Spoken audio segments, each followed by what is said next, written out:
How's it going, everybody? It's your world champion here, and welcome to my arc review series where I take a look at an arc from an anime or manga, talk about it, give my overall thoughts and opinions of it, things I liked, things I disliked, and give a good grade at the end. This week, it's all about the Ten Tails and Obito and Naruto and Sasuke and all that. So welcome to our discussion about the Ten Tails Jinchuriki arc. So quick synopsis of this arc. Basically, the Ten Tails goes into Obito. He becomes the Jinchuriki of the Ten-Tailed Beast. Naruto and Sasuke have a fight with him. A lot of emotions are had. And then Madara is revived in the end, fully and not a reincarnation. So that's basically the arc in a nutshell. But let's just kind of dive right in. Let's go in and talk about some things that I did not like in this arc.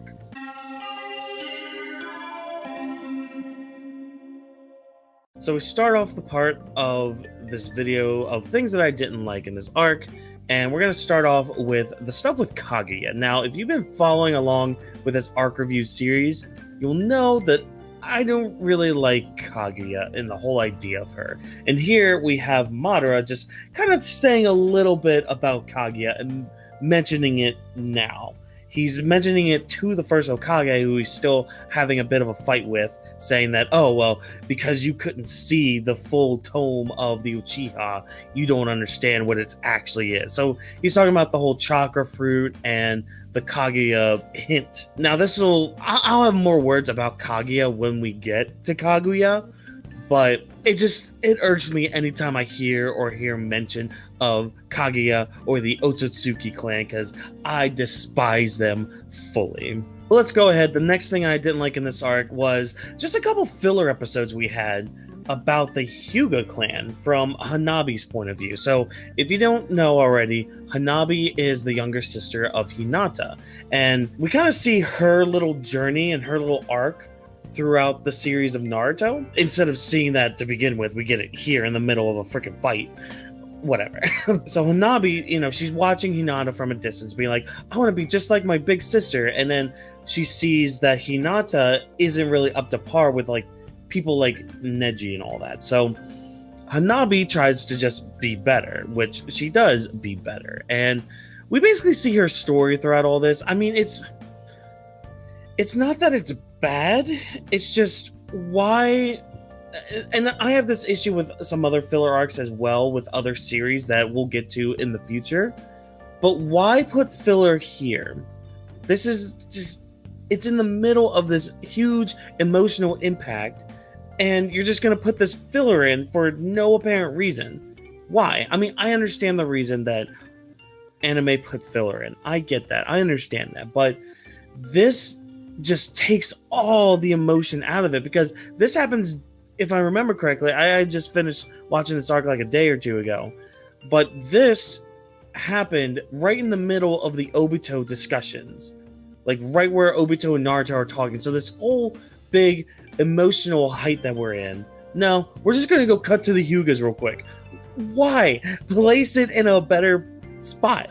If there's a spot later on that it's fine to place it in, that they place a filler arc in, why not put it either before or after that, just to kind of expand that stretch of episode? But sometimes it's just the placement of these filler episodes. It just irks me to no end, because it's not that anything was inherently bad in this filler arc. Well, I guess filler episodes. It was only 2 episodes. But it was just the fact that it existed. It existed, and it was in a really bad place of the anime. Ready to spark some controversy? Naruto and Sasuke die.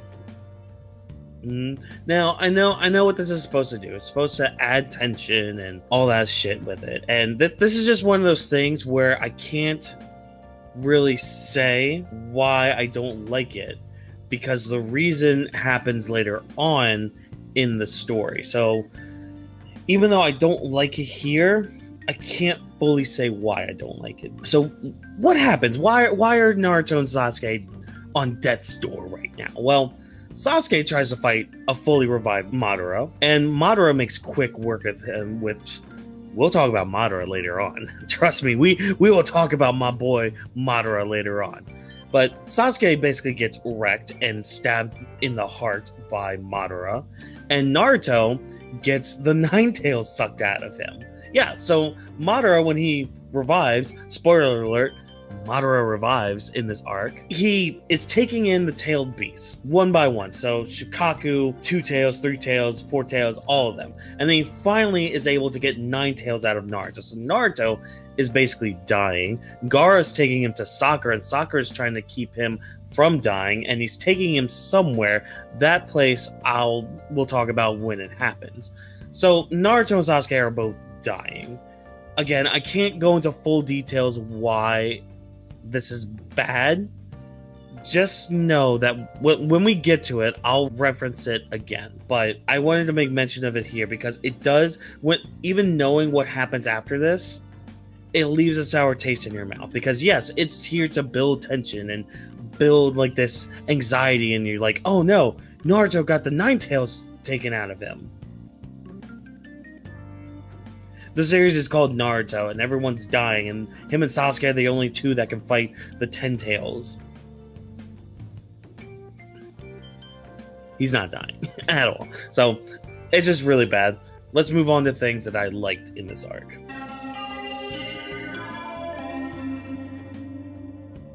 So these first few moments are kind of going to go hand in hand with each other. But I want to start off with this moment with Naruto and Minato. So Minato, as we know, has the yang part of Kurama's chakra. He basically has half of Kurama's chakra, and Naruto has the other. So they both can use Tailed Beast state. And they end up coming together in order to save everybody. And they have this wonderful moment of father-son team-up here. And it warms your heart a little bit because you know just Naruto's struggle with loneliness throughout the whole series, and for him to finally just be working side by side with his dad is so great. So what's happening here is the 10 Tails in its tree form is about to launch off all these different tailed beast bombs. So the idea here is Naruto is going to reimburse his chakra back to everybody else, and Minato is just gonna, instead of him and the second Hokage transferring all the tailed beast bombs to different areas of the world, they're just going to transfer everybody out of this barrier that the 10 Tails has made. So they do that, and it's great. And it kind of leads us to this next moment with everybody, getting Naruto's chakra back again. But not only that, everybody starts feeling like Naruto's feelings throughout all of this. So as him and Sasuke are fighting Obito, they're getting all these memories of Naruto, and it's filling them with the determination to keep going. Everyone's feeling all of this, his pain, his suffering, his loneliness, his inability to save Sasuke. All of this stuff is flowing through everybody, and it empowers them to do more and to be better. And I love it. And it also leads to another moment here. First, I want to talk about Shikamaru. Shikamaru has a great arc here. He gets fully healed from Tsunade, and he's just thinking to himself from his dad, he's just like, look, I need to see all of this through because I need to be there for Naruto. I wish I could have been there earlier for him because now I understand why he is the way he is, because of the way he grew up and the way that people were treating him and all that. I wish I could have been there more for him as a friend and as a person. Shikamaru vows to his dad that I can't see you yet. I have to see all of this through, and I have to be there for Naruto as his advisor. So Shikamaru basically is just saying he's going to be Naruto's advisor because he is one of Naruto's better friends. Naruto may have Sasuke and all that bullcrap, but Shikamaru's always been there for Naruto. Yeah, he may have been a little pissy at him or his own Shikamaru kind of way, but Shikamaru has always been a good friend towards Naruto. And especially, like, we've seen this in multiple instances when Naruto lost Jiraiya, and when after the whole pain thing and all that, and all the stuff with Sasuke actually being dealt with as a rogue ninja. Shikamaru has always been there to help Naruto through all this. So it's just nice to see the solidification of Shikamaru and what he wants to do in his life. And it also leads to this group Rasengan here. I'm using a manga panel for this because that's the best way I could find all this. But we have all the Konoha people. So we have Tenten, Lee, Shikamaru, Ino, Choji, Kiba, Shino, Hinata, and Sai. So all 9 of them, yeah, I did 9 like that, whatever. They all grab a giant Rasengan from Naruto's tails, and they just slam into Obito. And it's a really cool moment because I know the side characters haven't really done much. Like, oh, I always bitch about Kiba, or, I wish Shino could have gotten some more love. This was a good moment because these are people that have been by Naruto's side, whether fully directly or just a little bit directly. They've all been with Naruto. Yeah, they've had their differences in the past and they've had their clashes and all that, but they've all been helpful towards Naruto into getting to where he is right now. And just having all of them come together like this is really nice. They all dive into Kurama's tails, which, fun fact, I don't know if you can see this in this panel or not, but Naruto and Sasuke combine their powers, so Susanoo is covering up Kurama right now, which is really cool. But there's these giant Rasengans.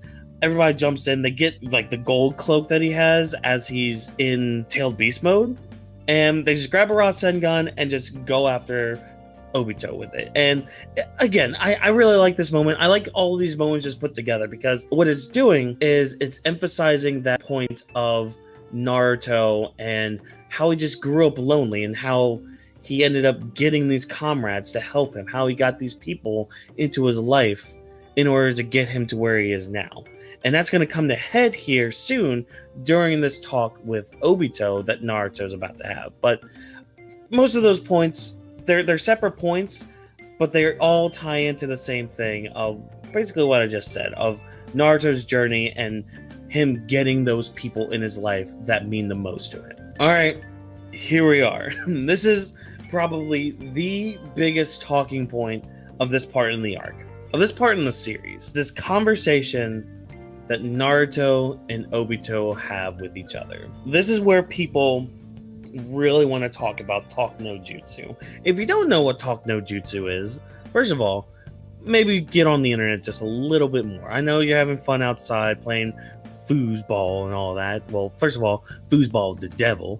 Second, Talk No Jutsu is basically, instead of fighting and kicking somebody's ass and giving somebody these hands, it's basically just the main character talking to the villain and saying, hey, you're doing bad things, stop it. And the villain being like, okay. Now, controversial, this is fine. This ties into Naruto and what he wants to do ever since the whole Pain arc.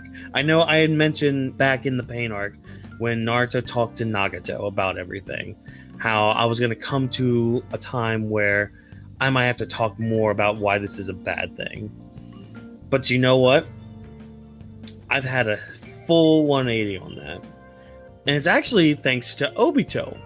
So, fun fact, I wasn't a big fan of Obito. Back in the day when the whole Obito reveal happened, I was still in the camp that, okay, it could still be Obito, but I don't really think it is. Turns out it was. I was like, oh, well, okay. And then him and Kakashi had their fight. Okay, cool. To me, that should have been Kakashi's final fight. And, still have Naruto and Sasuke fight Madara, because that's just the old gen versus the new gen. That would have been kind of cool to just have that be its thing. But no, Obito ends up becoming the 10 Tails Jinchuriki and all that. And back in the day when this happened, I was like, I guess, okay, cool, neat. But I didn't really look at Obito as a character. And this is where we get Obito as a character. We see just what his life could have been like. And Naruto just telling him straight up, you are walking the path that I'm trying to walk. And you faltered from that.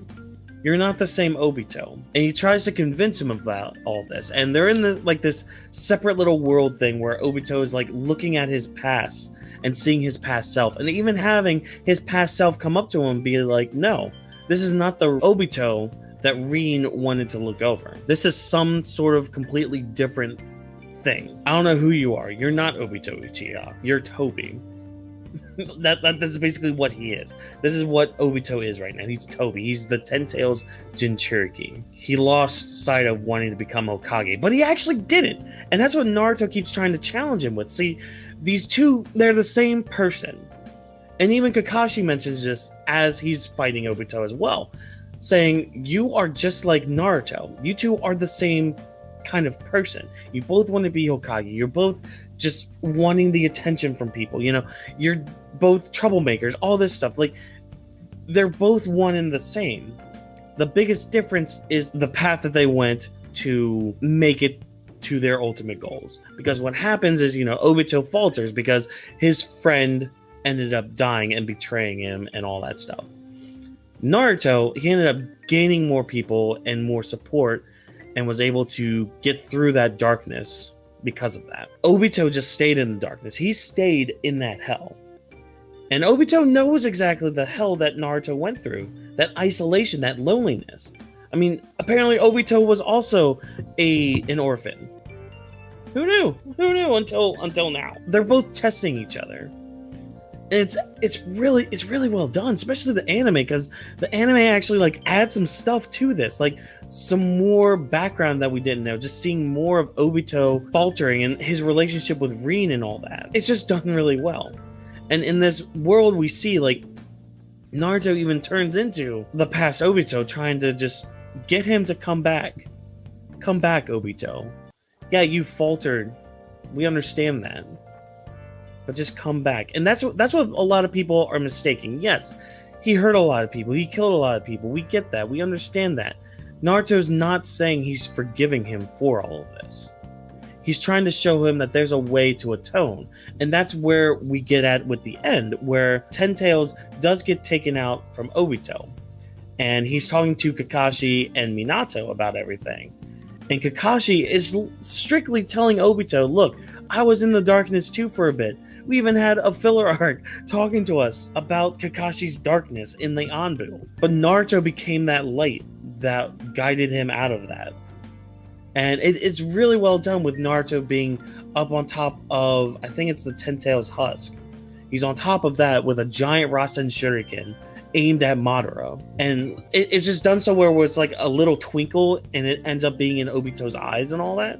Oh, it's so good. It's so good. It's so good. And yeah, Obito does mention, Rin was my light and she was gone.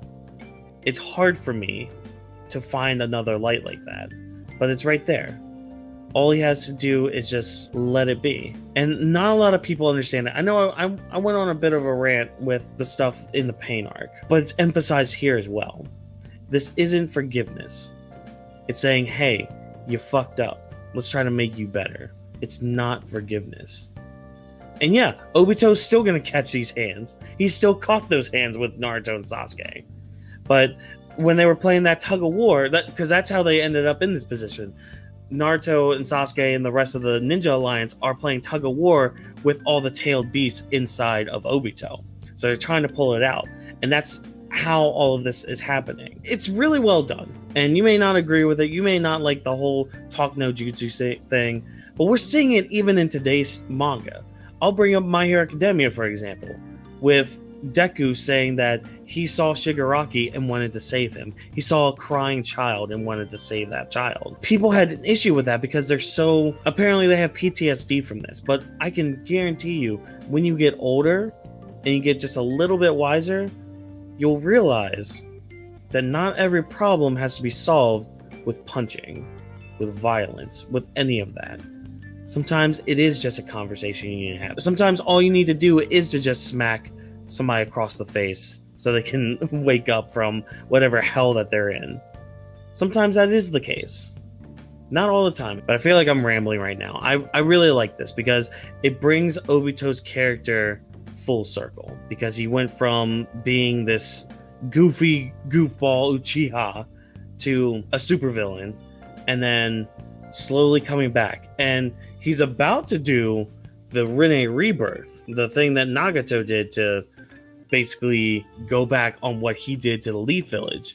However, Black Zetsu comes by. He's just like, yeah, you're not using that on everybody. And he ends up using it on Madara Uchiha. And this is another thing that might be controversial, but I love the fact that Madara Uchiha got fully revived. This motherfucker. This motherfucker. Let me tell you a little something about Madara. I actually really like Madara because he's a shit talker, but he can back it up easily. He backed it up with the Kage. He backed it up against Hashirama. and Tobirama and the Ninja Alliance members. He just wipes the floor with them all. And he's just like, this is all according to plan because he wanted to be revived. So then he can become the Ten Tails Jinchuriki as well for this infinite Tsukuyomi. And goddamn, Madara just bodies everybody without eyes. He's blind the whole time. What ends up happening, so he gets revived.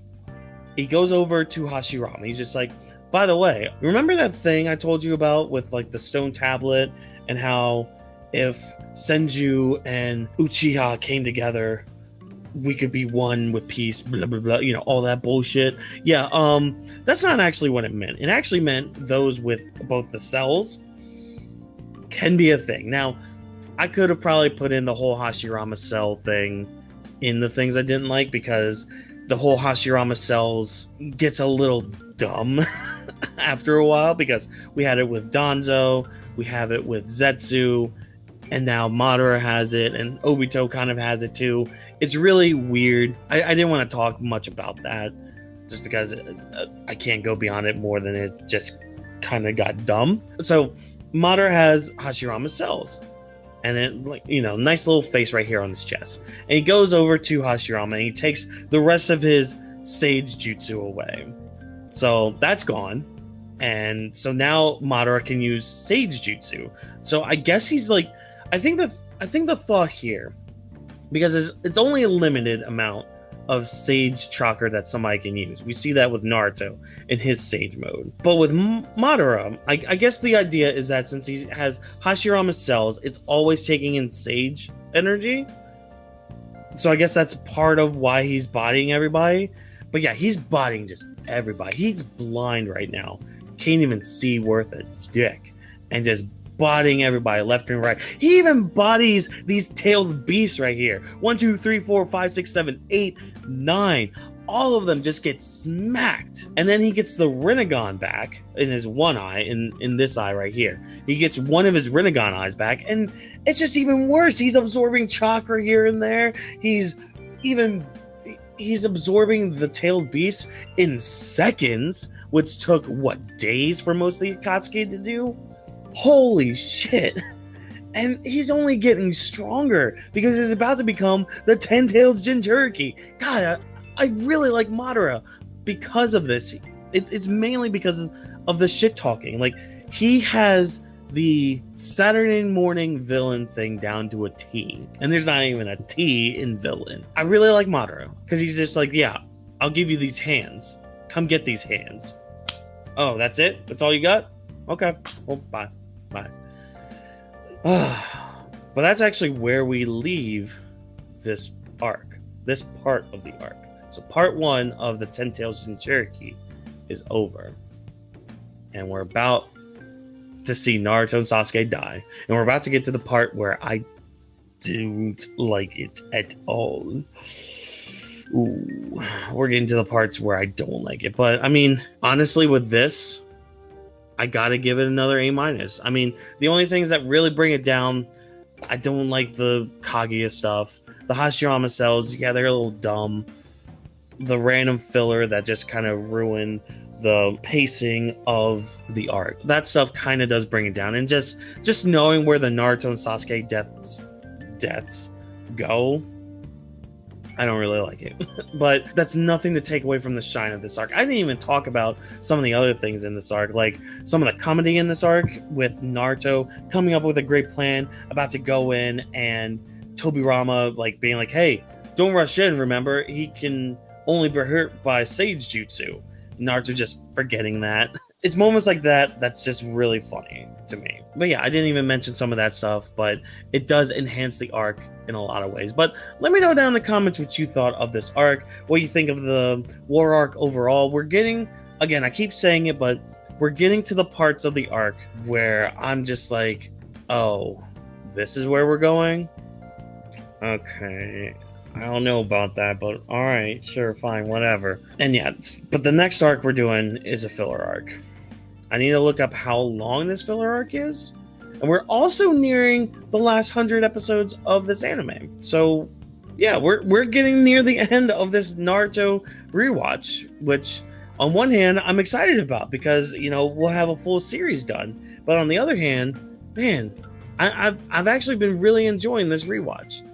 But yeah, let me know down in the comments what you think of the war arc. Be sure to like the video if I entertained you in any way, shape, or form, and don't forget to subscribe to my channel so you don't miss any of these arc reviews, and don't forget to hit the bell so you get notified whenever my videos go up. And as always, people, I've been your world champion, and I'll catch you guys in the next video. See ya. I don't need you, better things are calling.